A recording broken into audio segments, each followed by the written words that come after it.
You are listening to Rabbi Aryeh Wolbe of Torch in Houston, Texas. This is the Living Jewishly podcast. All right, welcome back, everybody, to the Living Jewishly segment where we study Halacha every week. This week, we're going to discuss the laws of Mezuzah. The Torah commands us to post a Mezuzah on every doorway of every room. The verse tells us in Deuteronomy chapter 6, verse 9, "And you shall write them upon the doorposts of your home and upon your gates." A rolled-up parchment of the Mezuzah has written the portions of Shema and V'haya im Shemoah from, again, Deuteronomy chapter 6, verse 4 through verse 9, and chapter 11 from verse 13 to verse 21. These are the portions of Shema that we recite daily. The Shema, V'haya im Shemoah, those two portions are written in the scroll, on the parchment. Even if there are multiple doorways to the same room, and even if only one doorway is commonly used. So if, for example, those of you who might remember my old house, we had a dining room that had two pillars so there were basically three doorways to get into the dining room. So each one needs a mezuzah because each one is his own doorway. But we only use one mainly, or two, or three, or however it is, you put them on all the entrances to every room.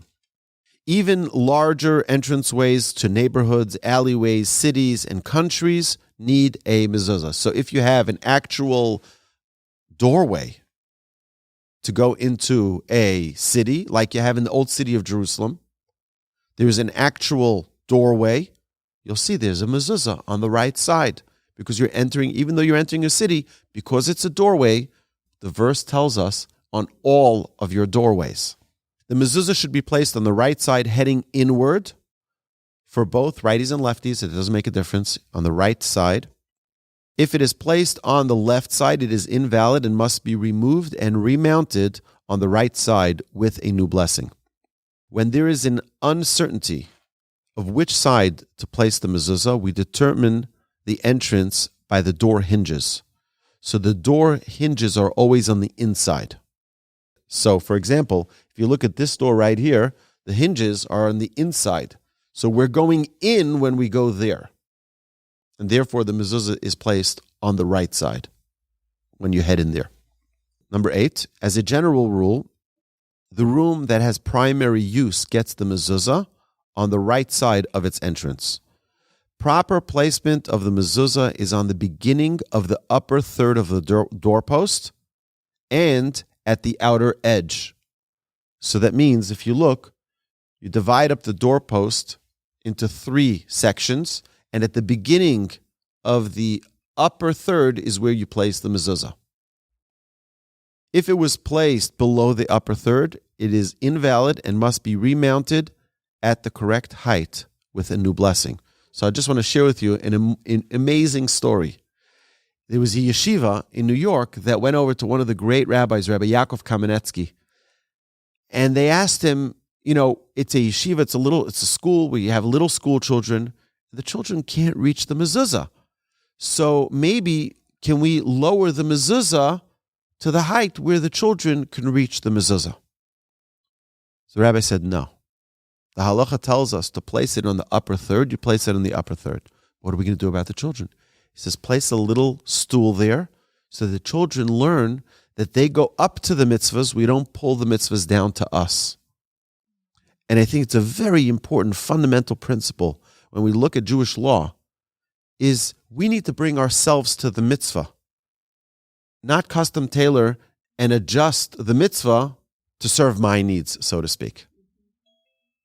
So put a stool there, help the children reach it, but don't adjust the mezuzah down to them. If the mezuzah is placed above that point, above that first third of the upper part of the doorpost, it is okay as long as it is at least a hand's breadth away from the head. That means if it's placed all the way up on top, but there's a hand's breadth away from the top of the door, then that's kosher. It should still be adjusted, but you don't need to recite a new blessing for it. And now, if it was placed too high, above a hand's breadth, all the way at the top, I've seen sometimes people mistakenly put it all the way at the top of the doorpost.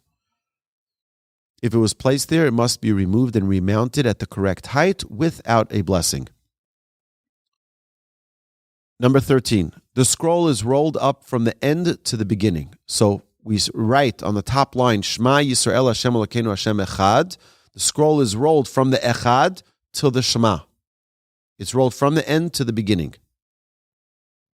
Placed in a container, in a casing, and mounted with nails on a slant. The upper side is tilted inwards. So it's on a slant facing inwards. If the doorpost has no room for the tilt, I have some of those, like I have sliding doors heading to and from the outside. So the sliding doors sometimes don't give you a lot of room for tilt. So in those situations, it is okay for the mezuzah to be mounted straight. This is preferred over placing the mezuzah on the inside of the doorway behind the door. Sometimes the only time you'll have room to place it on a slant is inside on the wall behind the door. It's not preferred ever. The mezuzah should be mounted top and bottom. So there should be a nail on the top, a nail on the bottom, and it should not be hung. So if you have only one nail on the top, it's hanging, and that's not appropriate. Before mounting the mezuzah, the blessing should be recited, and we'll see the blessing below. If one is placing multiple mezuzahs at one time throughout the home, one blessing suffices for all. If a mezuzah fell, a new bracha should be recited. However, if the mezuzah was removed to check its writing and kosher status, no new blessing is required upon remounting it. If there is concern that a mezuzah might be stolen, measures should be taken to securely fasten the mezuzah to the wall. However, it should be noticeable that there is a mezuzah there, and it should be close to the outer part of the doorpost. So I'll give you an example. In Israel, where you have buildings that are made of concrete, so you can place the mezuzah on the outside of the concrete, but then people can steal it. And especially if you have a nice mezuzah, and it's a mitzvah to beautify your mezuzah casing. Sadly, I've seen many people who have only a nice casing but no mezuzah inside, or they just have a paper inside.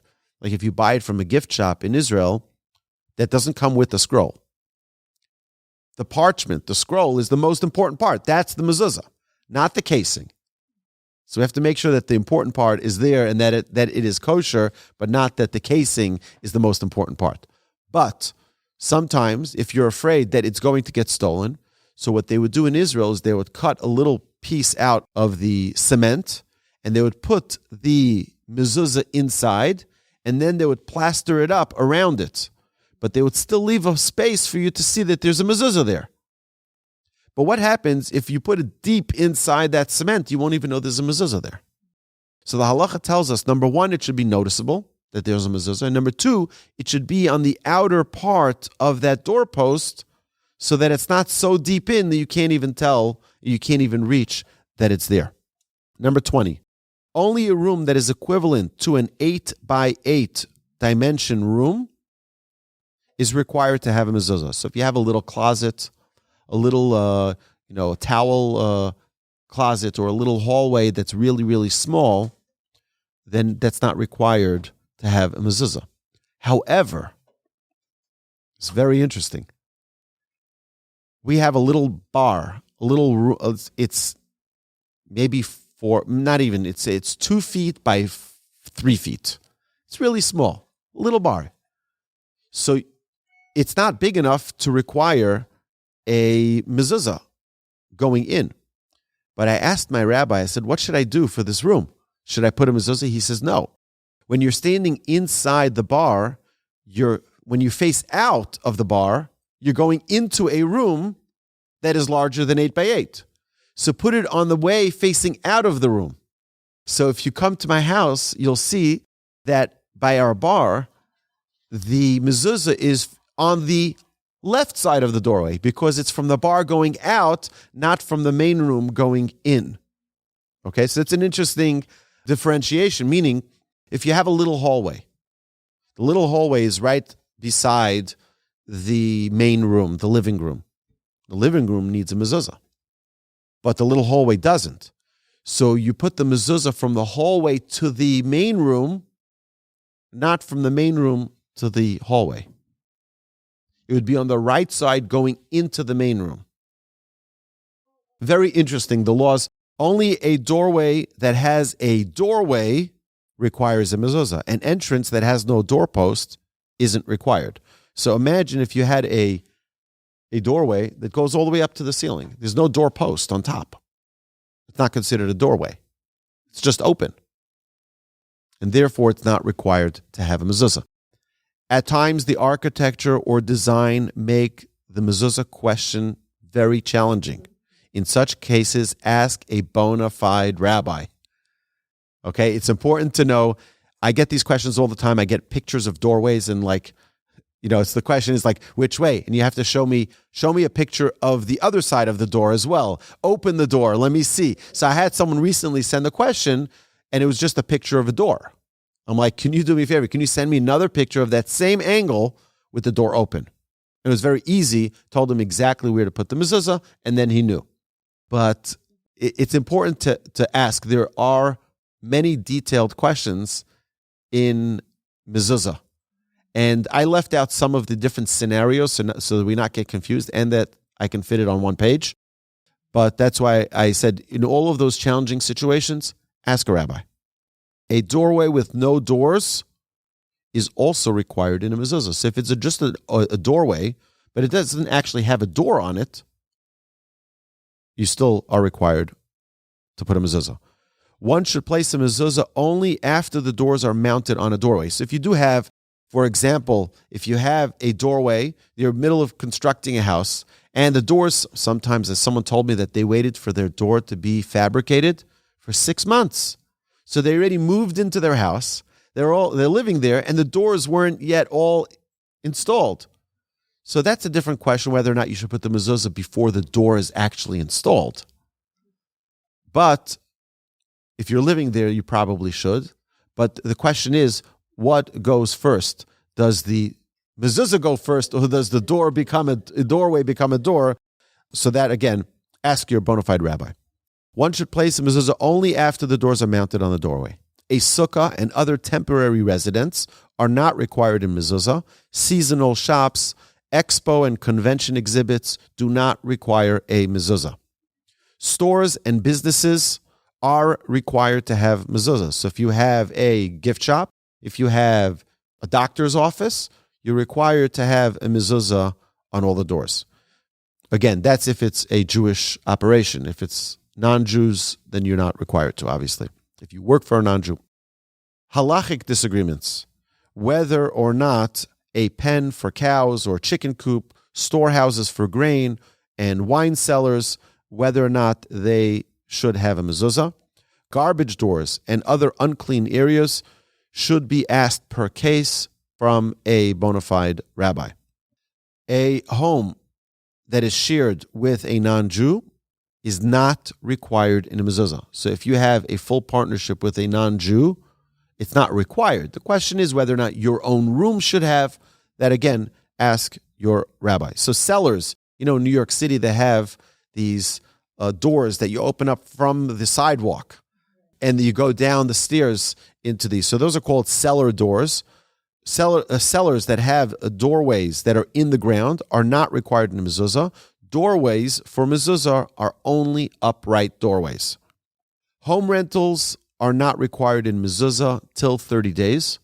So if someone is renting a home, they don't need to put a mezuzah up till 30 days because it's still not considered their, quote, residence till they're there for 30 days. A Jew who sells his home to another Jew should not remove the mezuzahs, but the buyer should pay for them. So we have to know that the mezuzah is a very spiritual element of a home. And you sort of have God's presence there. And you don't want to take that holiness and just remove it because you're moving out of the home. You want to leave it in the home and go buy new ones for your new home. So when I sold my previous home, the owner, we left the mezuzahs there for the owner. And then at some point he came to us and said, I want to have my own mezuzahs. I have my own scribe who writes my mezuzahs. No problem. So he took them off and brought them back to us. But otherwise, you have to leave them for the new buyer. That doesn't mean you have to give it to them for free. They should pay for them. One should be extremely cautious with the mitzvah of mezuzah, as it is a constant mitzvah for all people. So it's not just a mitzvah by day, it's not a mitzvah by night, like we learned previously with the laws of tzitzis and the laws of tefillin. The mezuzah is a mitzvah day and night, man, woman, child, everyone is required in this mitzvah. When passing a mezuzah, one should reach to touch it and recognize Hashem's presence and love for all of us. Our sages teach that one who has tefillin on his arm and head, tzitzis on his garment, and a mezuzah on his doorway will not fall into sin. Why? Because he has so many reminders.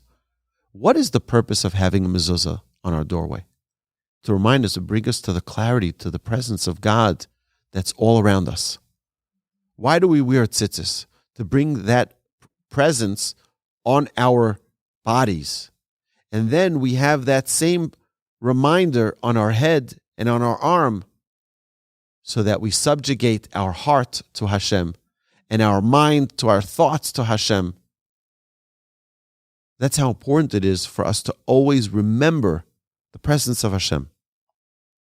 Our sages warn that neglect in mezuzah causes young children to die tragically. A long life is promised to one who is careful with the mitzvah of mezuzah. There are many stories that are told of children who were ill, and they go to the doctor, and the doctor is telling them diagnosis that's very severe. They don't know what to do. They go to the rabbi, and the rabbi says, check the mezuzah. They check the mezuzah, and it's missing a word, or it's missing a letter. It's not a valid mezuzah. They fix the mezuzah, and the child is healed. It's a very, very important mitzvah to be very meticulous about. Not to buy the cheapest brand, not to buy the cheapest scroll. Oh, just give me the cheapest one. Mitzvahs we want to do in the finest way because it's a representation of our love for Hashem. I hope we don't just buy the cheapest flowers for our spouse. We buy the nicest flowers. That's our expression of love. Same with our mitzvahs. Because a mezuzah reminds us of the Almighty, we kiss the mezuzah when we pass the mezuzah. One should not touch the parchment directly ever, unless you're the scribe. One should not touch the parchment directly. The mezuzah scroll should always be wrapped and in a protective casing. If you have in Houston outdoor mezuzahs, because your doors that are outside, you have to be very careful about that because it's very, very hot. So they sell special mezuzah casings that are vacuum sealed so that the heat doesn't penetrate but even then you have to make sure that it's protected from the sun. If it's in direct sunlight, it's going to melt off the letters of the mezuzah perhaps. So you got to be careful. When departing from one's house, one should say, Hashem is my keeper, Hashem is my protector. On my right side, Hashem will protect my going out and my coming in from now until eternity. So I've seen this on these little beautiful cards before, but I thought it was just something that someone made up. It's in Halacha that someone should be in a habit of saying this when they enter and exit their home. A mezuzah should be checked twice every 7 years. A public mezuzah should be checked twice every 50 years. So the blessing upon fixing a mezuzah should be Baruch atah Hashem Elokeinu melech haolam, asher kidishanu b'mitzvosav v'tzivanu likva mezuzah. Blessed are you, Hashem, our God, King of the universe, who has sanctified us with his commandments and has commanded us to affix a mezuzah. You know what? I want to share with you one small idea on mezuzah. Very important, beautiful idea.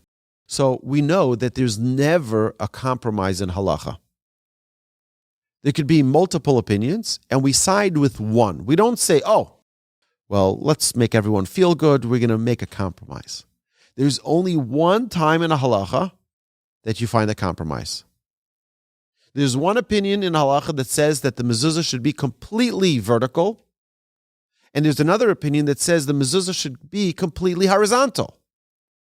And we all know that how do we place the mezuzah? We place the mezuzah on a slant, and that's a compromise. And the question's, why is there an exception to the rule? Which one is right? Is it either vertical or horizontal?